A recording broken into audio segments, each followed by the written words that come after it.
Hello everyone, কেমন আছো? আশা করি সবাই অনেক বেশি ভালো আছো এবং সুস্থ আছো। আমরা এই সিরিজে, এটা একটা সাধারণ গণিতের সিরিজ এবং এই সিরিজে আমরা দশম শ্রেণীর সম্পূর্ণ গণিত কোর্সটা কমপ্লিট করব এবং এখানে আমরা কি করব, প্রতিটা অধ্যায়ের একটা একটা করে পর্ব শেষ করব। ঠিক আছে, প্রতিটা অধ্যায়েরই 2টা থেকে 3টা করে পর্ব থাকবে। আশা করি তোমরা ক্লাসগুলো বুঝতে পারবে, একদম ডিটেলসে আলোচনা করা থাকবে। ঠিক আছে, তো আজকে আমরা এত কথা বাড়াবো না, না বাড়িয়ে কোথায় চলে যাব জানো? প্রথম অধ্যায়ে, এটা হচ্ছে বাস্তব সংখ্যা। এবং তোমরা কিন্তু জানো যে এই অধ্যায়টা অনেক বেশি একটু জটিল মনে হয়, কারণ এখানে সবকিছুই একদম সংখ্যা, শুধু সংখ্যা আর সংখ্যা। কোন সংখ্যাকে কি বলা হচ্ছে, কোন সংখ্যা দিয়ে কি মানে বোঝাচ্ছে, এই জিনিসগুলোই কিন্তু মাথায় রাখতে হয়। এবং তুমি জেনে অবাক হবা যে এই প্রতিটা জিনিসই যেগুলো থাকবে আমাদের অধ্যায়ে, সবকিছুই কিন্তু কি হয় বলতো, পরবর্তীতে আমার যেই অধ্যায়গুলো আছে, বাকি যে 16টা অধ্যায় আছে, সব অধ্যায়ে কিন্তু কাজে লাগে। বুঝতে পারছো কোন সংখ্যাকে কি বলা হচ্ছে? যেমন সেট ফাংশনই ধরো, সেখানে কি হয়, আমার মূলদ অমূলদ সংখ্যা বুঝতে হয়, মৌলিক সংখ্যা কোনটা দেওয়া থাকে, এক্স বিলংস টু মৌলিক সংখ্যা, স্বাভাবিক সংখ্যা, এরকম লেখা থাকে। তো আমাকে কিন্তু জানতে হবে যে আসলে এখানে কি হচ্ছে, যে আমার কোন সংখ্যাকে কি বলা হচ্ছে। তো এটার জন্য অবশ্যই আমাদের বাস্তব সংখ্যাটা জরুরি এবং এখান থেকে কিন্তু সিকিউ আসে টুকটাক, বুঝতে পারছো? তো সিকিউ না, এমসিকিউ আসে। তো এমসিকিউ এর জন্য হলেও আমাকে কিন্তু এই অধ্যায়টা টাচ করতে হবে। তো এখনো পর্যন্ত যারা এই অধ্যায়টি করনি, ভয়ে আসো, ভয় পেয়ে ধরনি, তারা কিন্তু এই অধ্যায়টা আজকে শেষ করে ফেলতে পারো। ঠিক আছে, আমরা 2টা পর্বে করব, আজকে প্রথম পর্ব। এবং প্রথমেই আমরা একটা জিনিস জানবো, সেটা হচ্ছে এই যে সংখ্যা আছে, এটা কিভাবে শুরু হচ্ছে বা কিভাবে এটার একটা ফ্লো যাচ্ছে আমার, এবং কোনটাকে কি বলা হচ্ছে। বুঝতে পারছি?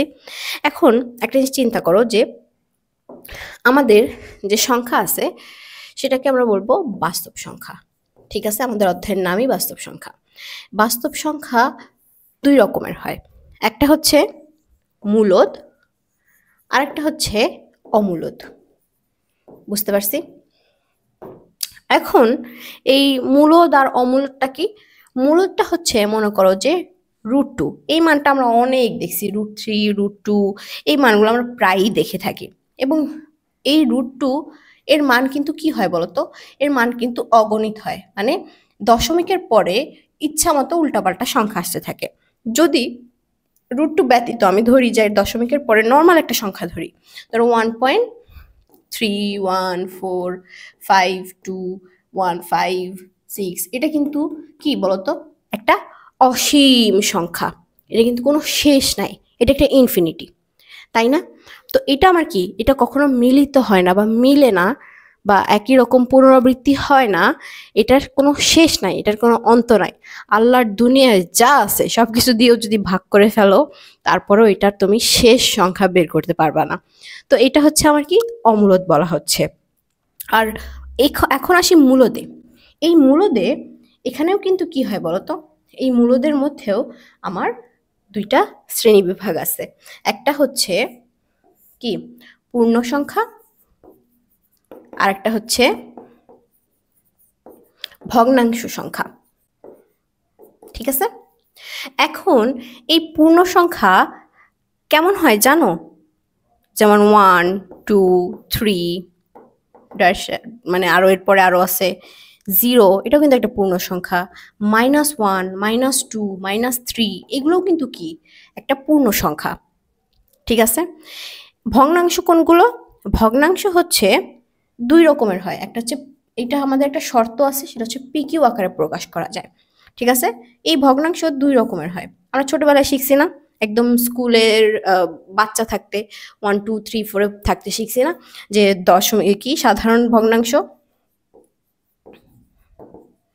আর একটা কি অসাধারণ, না দশমিক ভগ্নাংশ, দশমিক ভগ্নাংশ। এখন সাধারণ ভগ্নাংশটা আবার 2 প্রকারের হয়, একটা হচ্ছে প্রকৃত, একটা হচ্ছে একটা হচ্ছে প্রকৃত, একটা হচ্ছে অপ্রকৃত। এখন তো বলতে পারো যে আপু মিশ্র ভগ্নাংশ নামেও তো একটা ভগ্নাংশ শুনেছিলাম যে আছে, ওইটা কোনটা তাহলে? ওইটা আসলে হচ্ছে আমাদের দশমিক ভগ্নাংশ। মিশ্র ভগ্নাংশটাকে আমরা একদম ভাগ করে যদি পেয়ে যাই, সেটাকেই দশমিক ভগ্নাংশের ক্যাটাগরিতে ফেলা হয়েছে, তো এটা আলাদা করে লেখা হয়নি। বুঝতে পারছো? তো এটা হচ্ছে আমার অপ্রকৃত ভগ্নাংশ। এখন বুঝতে পারছি। এখন এই জায়গায় একটু আসো। আমার ভগ্নাংশ বুঝলাম যে কোনটা কোনটা যাচ্ছে। প্রকৃত ভগ্নাংশ কোনটা? যার উপরের লবটা ছোট থাকবে, হরটা বড় থাকবে। অপ্রকৃত যার উপরের লবটা বড় থাকবে, নিচের হরটা ছোট থাকবে, এরকম আছে। এখন এখানে দেখো তো, এই 1 2 3 এটাকে আবার কি বলা হয় জানো? 1 থেকে একদম ইনফিনিটি পর্যন্ত এটাকে বলা হচ্ছে ধনাত্মক সংখ্যা। ঠিক আছে? ধনাত্মক সংখ্যা এটাকে বলা হয়, দেখো যেহেতু মাইনাস আছে তাহলে কি হবে? ঋণাত্মক সংখ্যা। ঠিক আছে? এবং এইখানে এই শূন্য আর এই ধনাত্মক সংখ্যা, শূন্য আর এই ধনাত্মক সংখ্যা, এই দুটাকে মিলিয়ে বলা হয় অঋণাত্মক সংখ্যা। বুঝতে পারছো জিনিসটা? তাহলে আমরা কি পাইলাম বলো তো? বাস্তব সংখ্যার আমরা শ্রেণীবিন্যাস পাইলাম। বাস্তব সংখ্যায় আমরা দুই ধরনের সংখ্যা পাই, একটা হচ্ছে মূলদ সংখ্যা, একটা হচ্ছে অমূলদ সংখ্যা। একটা হচ্ছে কি মূলদ সংখ্যা আর একটা অমূলদ সংখ্যা। এখন এই মূলদ সংখ্যা হচ্ছে দুই রকমের হয়, একটা হচ্ছে পূর্ণ সংখ্যা, যেটা ভাঙাভাঙি করা হয় না আর কি, একদম আসল সংখ্যা, আর একটা হচ্ছে আমার ভগ্নাংশ। ঠিক আছে? এই ভগ্নাংশ দুই রকমের হয়, একটা হচ্ছে সাধারণ ভগ্নাংশ, আর একটা হচ্ছে দশমিক আকারে যেটা প্রকাশ করা হয় সেইটা। আর এই সাধারণ ভগ্নাংশ আবার দুই রকমের, একটা প্রকৃত ভগ্নাংশ আর একটা হচ্ছে অপ্রকৃত ভগ্নাংশ। এখন এই পূর্ণ সংখ্যার মধ্যেও আবার ক্যাটাগরি আছে। কেমন? এই 1 2 3 1 থেকে যা আছে সবকিছু হয় আমার ধনাত্মক ভগ্নাংশ, ধনাত্মক সংখ্যা। আর এখানে হচ্ছে যেগুলো মাইনাসের দিকে আসে সেগুলো হচ্ছে আমার ঋণাত্মক সংখ্যা। আর এই শূন্য আর ধনাত্মক সংখ্যা মিলে হয় আমার অঋণাত্মক সংখ্যা। ক্লিয়ার বিষয়টা? এটা এমন না যে এখান থেকে এমসিকিউ আসবে বা মনে রাখতে হবে।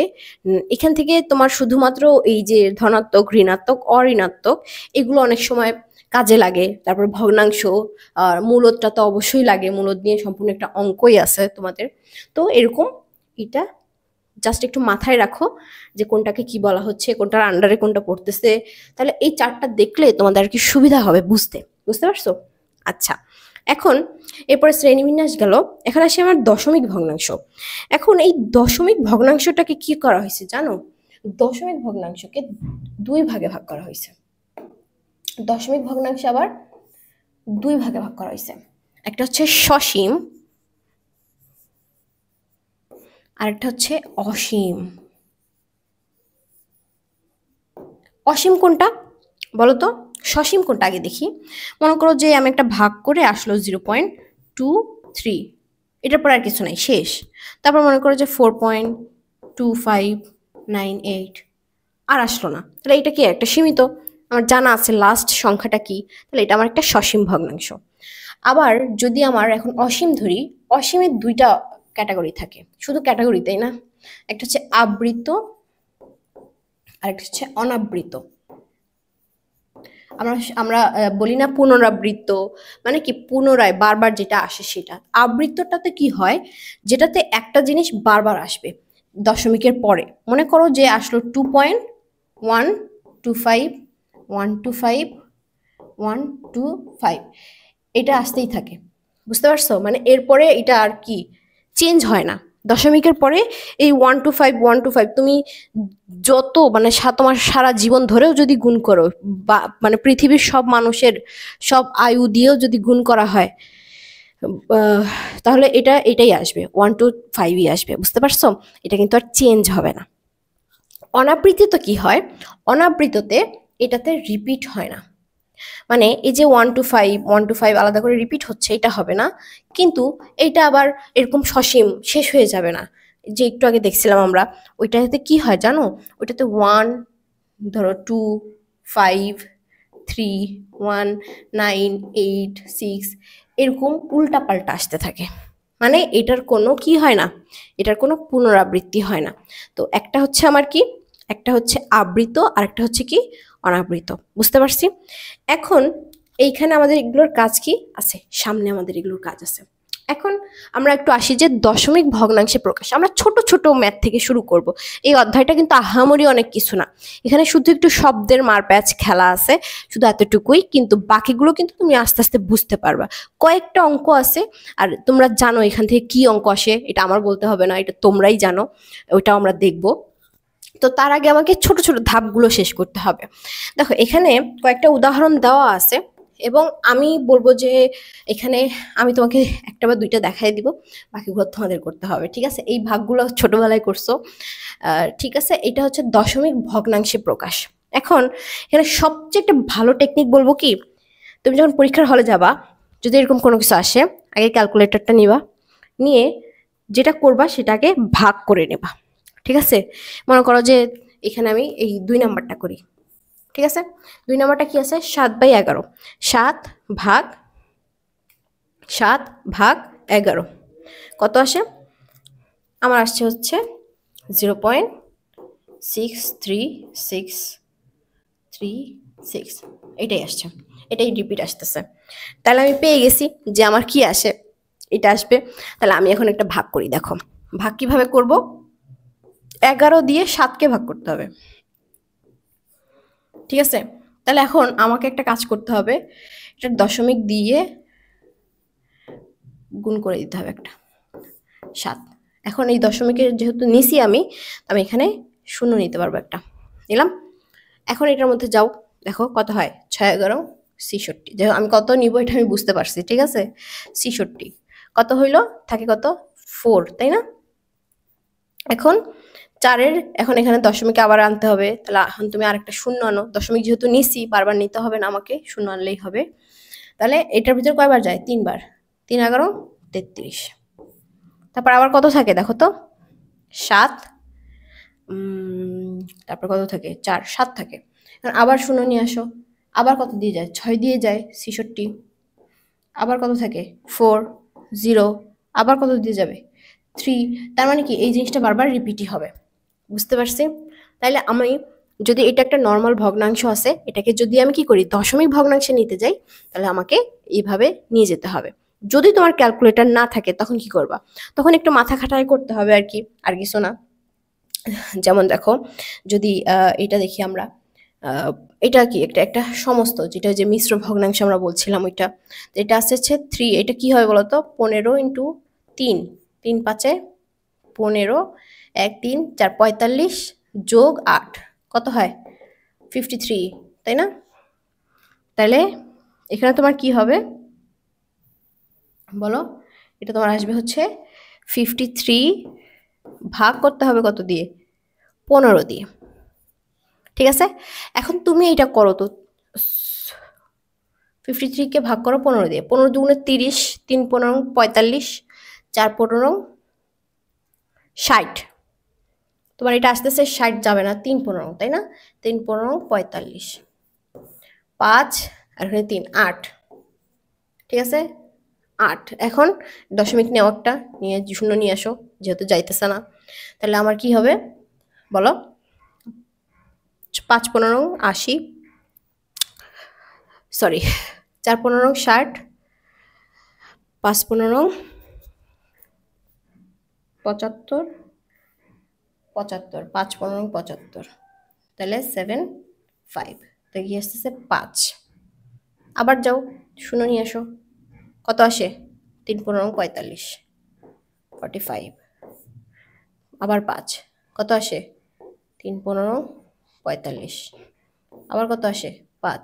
তার মানে কি এখন এটা 3, 3, 3, 3 এরকম হইতেই থাকবে না বলো, এরকম হইতে থাকবে। তার মানে আমার এটার কি উত্তর আসবে, এটা এরকম আসবে। এখন এটাকে আমি একটা জিনিস লিখতে পারি, সেটা হচ্ছে এটাকে আমি পৌনঃপুনিক দ্বারা প্রকাশ করব। যেমন আমার দশমিকের পরে যদি এরকম সংখ্যা রিপিট আসতে থাকে, তাহলে আমি ওই সংখ্যার উপরে একটা ডট দিব। তো এটাকে আমি লিখতে পারবো 3.53, এটা হচ্ছে পৌনঃপুনিক, ওই সংখ্যাটার উপরে একটা ডট। এটা আমার আনসার কি আসছিল, এটা আসছিল 7-11, সরি 7/11 = 6, 3636 এটা আসছিল 0.63636 এরকম 36। তাহলে এটাকে আমি লিখতে পারি কি জানো, 0.636। এই দুইটা সংখ্যা রিপিট আসতেছে না, তাহলে এই দুইটা সংখ্যার উপরে পৌনঃপুনিক দিলেই হয়ে যাবে আমার। তাহলে এটাকে আমি কি দশমিক ভগ্নাংশে প্রকাশ করতে পারছি। হয়েছে? এটা খুবই সহজ। এটা আমাদের জানি না এত সহজ প্রশ্ন আসবে কিনা, কারণ এটা শুধুমাত্র ভাগ, যেহেতু ক্যালকুলেটর দিয়েই করা যায়। তবে এটা তোমাকে হয়তোবা যদি সিকিউতে আসে কোনো একটা কাজে লাগবে। বুঝতে পারছো? এখন এটা তো গেল। এখন এরপরে দেখো সাধারণ ভগ্নাংশে প্রকাশ করো। আমরা যেটা দশমিক ভগ্নাংশ দেওয়া ছিল, সাধারণ ভগ্নাংশ দেওয়া ছিল, এটা থেকে আমরা দশমিক ভগ্নাংশে প্রকাশ করেছি এতক্ষণ। এখন তাহলে আমাদের টার্গেট হচ্ছে সাধারণ ভগ্নাংশে এটা প্রকাশ করতে হবে, কারণ দশমিক ভগ্নাংশটা দেওয়া আছে। ও যেটা বলছিলাম যে এটা আমি তোমাদের হচ্ছে এইটা দুইটা করাই দিছি, আর এই বাকি দুইটা তোমরা কিন্তু অবশ্যই হোমওয়ার্ক করবা। ঠিক আছে? ওকে ওকে। এরপরে দেখো এখান থেকে সবচেয়ে কঠিন কোনটা আছে? মনে হয় এটা 9 নম্বরটা, তাই না? দেখি 9 নম্বরটা করে কত কঠিন। দেখো 9 নম্বর কি বলছে, 6.2309। এখন এটাকে সাধারণ ভগ্নাংশে প্রকাশ করতে গেলে একটু টেকনিক খাটাইতে হয়। কেন এই টেকনিকটা খাটে জানো? কারণ এই যে ডট দুইটা আছে, এটা হচ্ছে পৌনঃপুনিক, এটা আছে। এখন এটার জন্য আমার কি হয় জানো, এখানে শর্ত আছে কয়েকটা। সেটা হচ্ছে, এক, পৌনঃপুনিক যতগুলো থাকবে সেগুলো হচ্ছে তোমার কি হবে জানো, সেগুলো হচ্ছে 9 বসবে। পৌনঃপুনিকের বদলে কি হবে,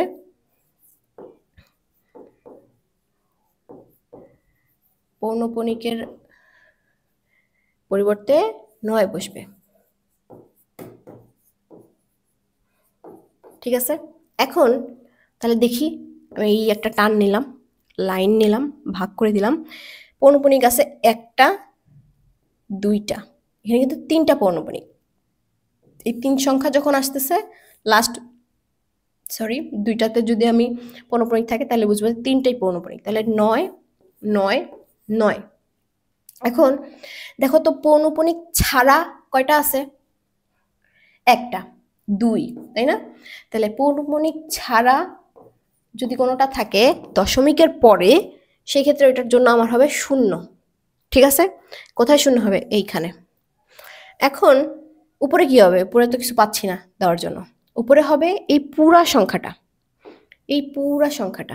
62309 মাইনাস হবে তোমার যেটার উপরে পৌনঃপুনিক নাই, যেই সংখ্যাগুলোর উপরে পৌনঃপুনিক নাই সেই সংখ্যাগুলো। তাহলে আছে কোনটা এখানে? 62। বুঝতে পারছি? এখন তুমি বাদ দাও দেখি, 62309 মাইনাস 62 সমান কত হয়? 62247। নিচে কি আসে? 9990। এটাকে ভাগ করো 9990, কত আসে? এটা হচ্ছে তুমি ইয়েতে নাও,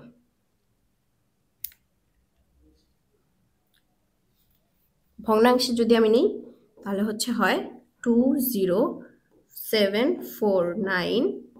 এটা হচ্ছে কাটাকাটি করে বা ভগ্নাংশ যেটা আমি বলতেছি সেটা 3330।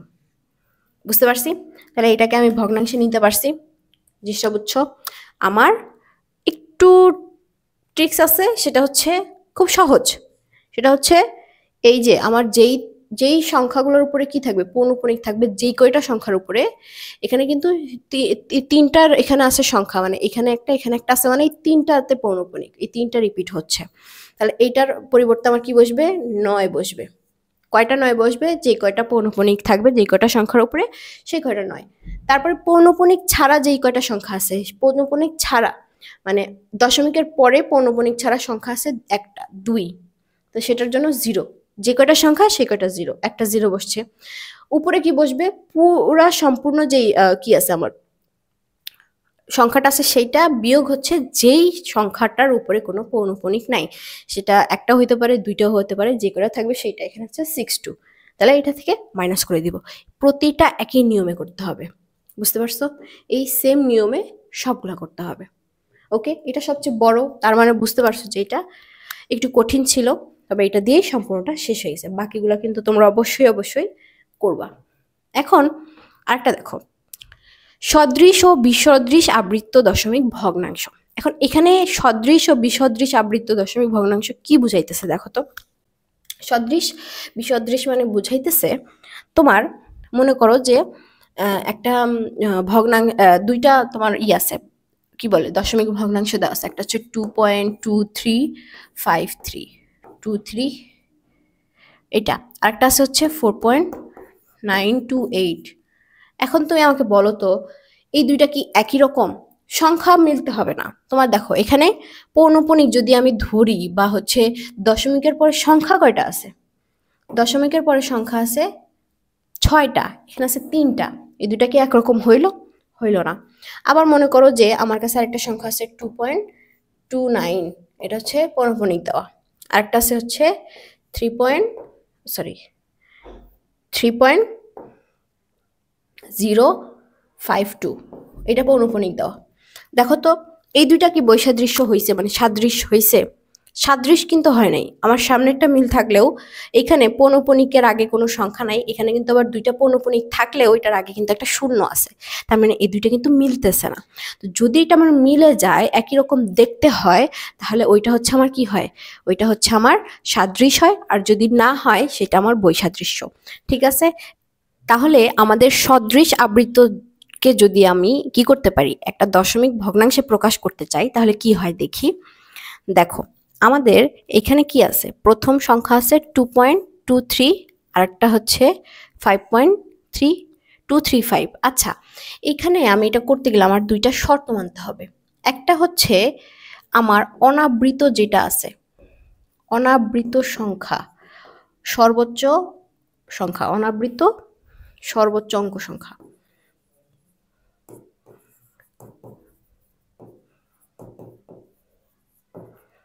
সর্বোচ্চ অঙ্ক সংখ্যা কয়টা আছে দেখো তো। আমি যদি এইটা নিই, অনাবৃত কোনটা? এইটা 2, এখানে কি 2, তাহলে কয়টা আসে? একটা, বুঝতে পারছি। আরেকটা নিব হচ্ছে আবৃত সংখ্যার লসাগু, বুঝতে পারছি। তাহলে বলো তো আবৃত সংখ্যা কয়টা আছে? এখানে একটা আছে, এখানে দুইটা আছে। 1 আর 2 এর লসাগু কত? 2। ওকে, এখন আমরা অঙ্কে আসি। দেখো এখন এটা আমাকে কিভাবে সাজাইতে হবে জানো? এটা আমাকে লিখতে হবে, প্রথমে লিখলাম 2, তারপরে লিখলাম কি 2, এখানে কয়টা আমাদের টোটাল? 3টা পর্যন্ত যাবে। 2 3 3, 3টা পর্যন্ত গেছে। এখন এটা যদি আমি নেই 5 2 3 5, জিনিসটা বুঝতে পারছি। আমাদের এই সংখ্যাটা এখন দেখো তো, যদি আমি পৌনঃপুনিক দেই বা রাখি সেক্ষেত্রে কি হবে দেখো। এখানে পৌনঃপুনিক দিলাম, এখানে পৌনঃপুনিক দিলাম, মিলল। এখন দেখো দুইটা কি সদৃশ হয়েছে? হয়েছে। আমার অনাবৃত একটা আছে এবং আবৃত দুইটা আছে, বুঝতে পারছি। এখন সেম ভাবে হচ্ছে এইগুলো আসবে, ঠিক আছে। এবং এইটা অবশ্যই মানতে হবে যে তোমার কি কি আছে এবং কি কি দিয়ে তুমি হচ্ছে এটাকে কি বানাবা, আবৃত বা অনাবৃত বানাবা, ঠিক আছে। এখন এই যোগের বেলা আমাকে কি করতে হবে, সেম ওয়েতে আমাকে এইটা যেটা আছে আগে এটাকে একটা সদৃশ ভগ্নাংশে রূপান্তর করে নিতে হবে, বুঝতে পারছি। এখন তাহলে আমি দেখি 14 নম্বরটা করি। আমার এখানে আছে কি 0.45 পৌনঃপুনিক, আরেকটা আছে হচ্ছে 0.134। সেম ওয়েতে আমার এখন বলো তো এখানে অনাবৃত সংখ্যা আছে কোনটা সর্বোচ্চ? কত? 2, ঠিক আছে। সরি 2 না, এটা 3 উপরে পৌনঃপুনিক হবে 1, ঠিক আছে। আর এখানে আবৃত আমার আছে কয়টা? একটা। লসাগু যদি করি আমার কয়টা হয়? লসাগু হয় হচ্ছে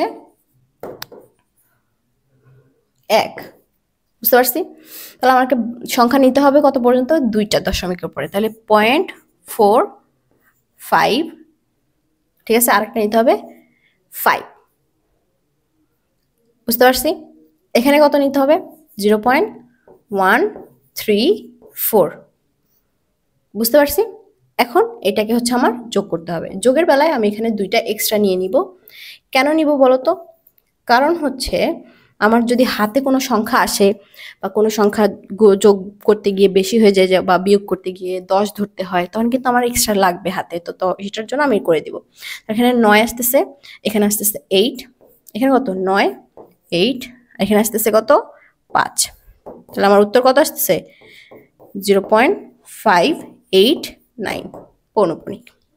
বুঝতে পারছি? এই দুটো তোমরা বাসায় করবা, অবশ্যই হোমওয়ার্ক থাকবে। এখন আমরা বিয়োগটা একটু দেখি। বিয়োগের বেলায় দেখো, আমি একটা করে দেখিয়ে দিচ্ছি, বাকিগুলো সব সেম হবে। এটা দেখো, এখানে কি আছে? 3, 4। যদি তুমি যোগ করতে পারো, তুমি বিয়োগও করতে পারবা। বুঝতে পারছো? এখানে হচ্ছে 2.13 পৌনঃপুনিক।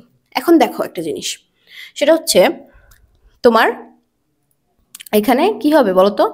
অনাবৃত সংখ্যা কি আছে?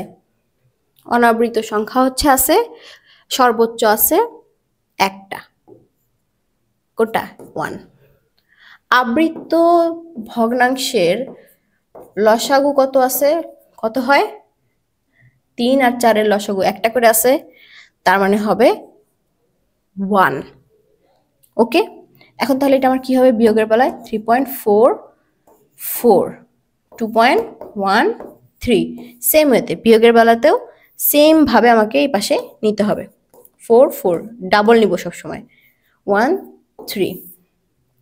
এখন দেখো কত হয় আমার?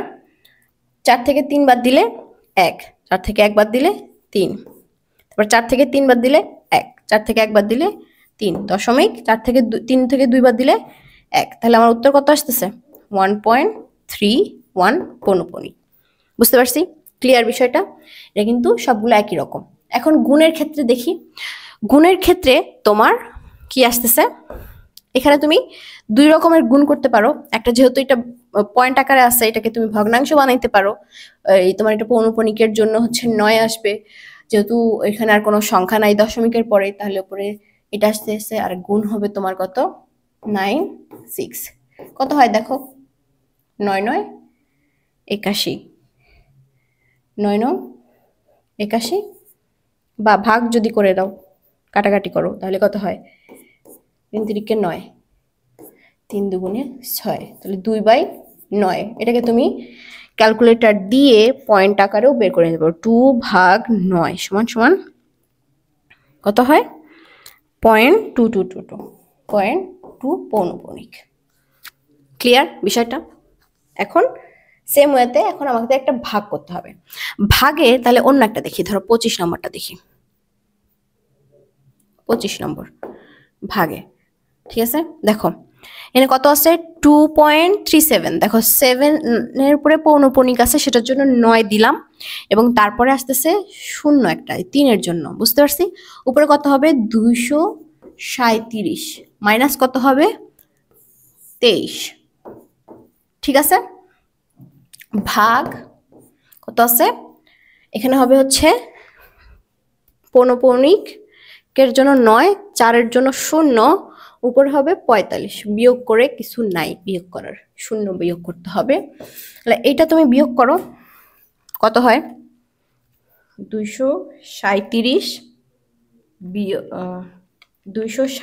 বিয়োগ 23, 214, উপরে আসে 214, নিচে আসে 90। এটা যদি গুণ করে দেই তাহলে উল্টে যায়, 90, এখানে আসে কত? 45 লেখা আছে। আচ্ছা 90 90 কাটা, এখন তাহলে থাকে কত? 214 ভাগ 45। এটা কি আবার কাটা যায় নাকি দেখি?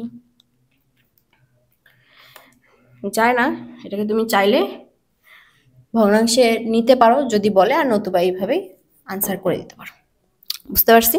আর আমাদের ভাগও কিন্তু অনেক সহজে আমরা করে ফেলতে পারতেছি। ওকে, এখন আমাদের বাস্তব সংখ্যার যেই খুঁটিনাটিগুলো একদম গোড়ার যে জিনিসগুলো সেগুলো কিন্তু আমাদের কমপ্লিট হয়ে গেছে অলরেডি।